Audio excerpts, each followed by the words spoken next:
हरि ओम तत्सत। नमस्कार। आज मैं आप लोगों को अपने प्राचीन ग्रंथों के बारे में थोड़ा सा बताना चाहूँगा।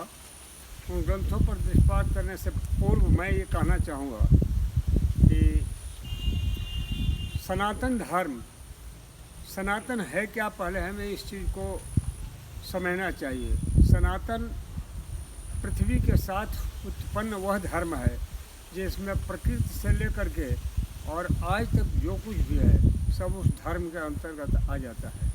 सनातन धर्म के हमारे ऋषि महर्षि मुनि लोग जो थे, उन्होंने ऐसे ऐसे सनातन धर्म के ग्रंथ बनाए जिनमें चारों वेद, अथर्व, यजुर्वेद, साम और ऋग, ये चार वेद बने।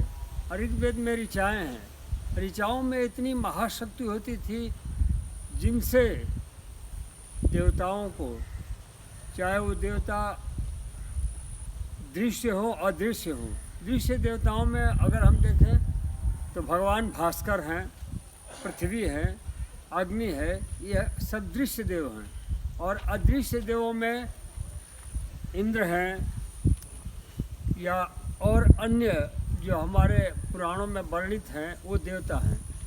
तो इनकी ऋचाएँ हैं और हमारे सदग्रंथों में इन सब देवों की ऋचाएँ हैं और उनसे प्रसन्न करके हम जो भी कार्य चाहते थे, अभीष्ट कार्य पूर्ण कर लेते थे। किंतु आज पाश्चात्य सभ्यता की ओर भाग करके हम ये नहीं देखते कि हमारा पौराणिक मार्ग क्या है। हमारे 4 वेद, 18 पुराण, शास्त्र 6 थे, इसके अलावा 9 उपनिषद थे। इनका अध्ययन करने पर हमें पता चलता है कि हम किसी भी लक्ष्य को बड़े आसानी से प्राप्त कर सकते हैं।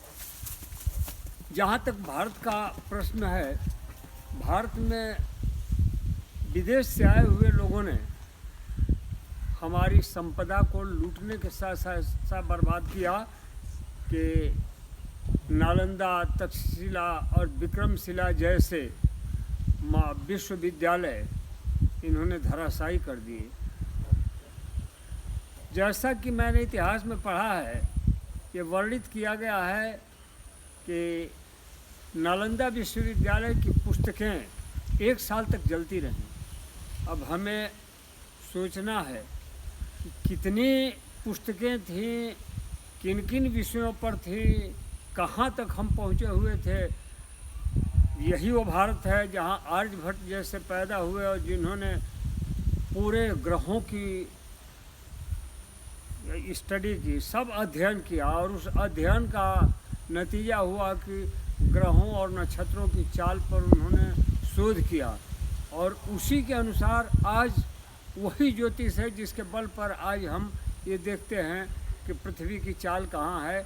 बाकी वैज्ञानिक तो बाद में, पाश्चात्य वैज्ञानिकों ने तो हमारे यहाँ से पुस्तकें चुरा चुरा करके और ले जाकर इन पर आगे बढ़ कर के बस अपना नाम कमाने की कोशिश किया। मुझे इस चीज़ का अनुभव तब हुआ जब मैं 1986 में श्रीलंका में गया था और श्रीलंका में जाफना लाइब्रेरी, वहाँ एलटीटी के लोगों ने जला दिया था। एलटीटी की लाइब्रेरी में करीब 12 से 15 फीट ऊंची माँ बीणावादिनी सरस्वती की मूर्ति जो आग में जल करके उतनी सुंदर मूर्ति धुएं से और कालिख से ओतप्रोत हो गई थी। जब मैं लाइब्रेरी यानी पुस्तकालय में घुसा तो वहाँ का दृश्य देख करके दंग रह गया मैं। इतना हृदय विदारक दृश्य था। पुस्तकों के जले हुए अवशेष देख करके, राख देख करके हृदय कंपित हो उठा। वैसे मैं पुस्तकालयों को देखने और घूमने का बहुत शौकीन हूँ। मैंने जाफना के अतिरिक्त तंजावुर विद्यालय और तंजावुर के पुस्तकालय को देखा। वहाँ एक पुराना सरस्वती पुस्तकालय है। सरस्वती पुस्तकालय में जो पुस्तकें थी तालपत्र पर लिखी हुई पुस्तकें थी।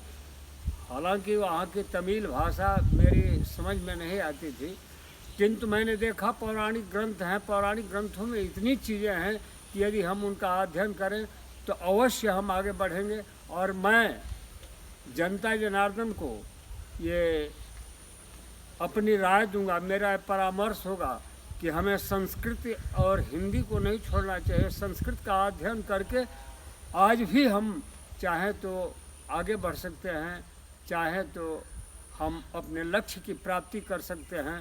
और हमारे बहुत से विद्वान जैसे करपात्री जी महाराज और अन्य भी बहुत से संत हुए हैं जो चाहते हैं कि संस्कृत का उदाहरण के लिए आज के युग में आप महाकाल उज्जैन में जाइए, वहाँ विद्यालय है संस्कृत के, वहाँ इतने अच्छे अच्छे ग्रंथ हैं, वहाँ विद्यार्थियों को पढ़ाया जाता है और वेदाचार्य बनाया जाता है।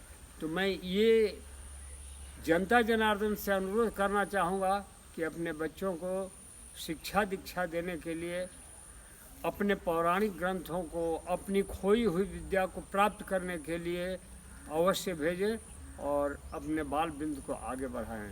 धन्यवाद।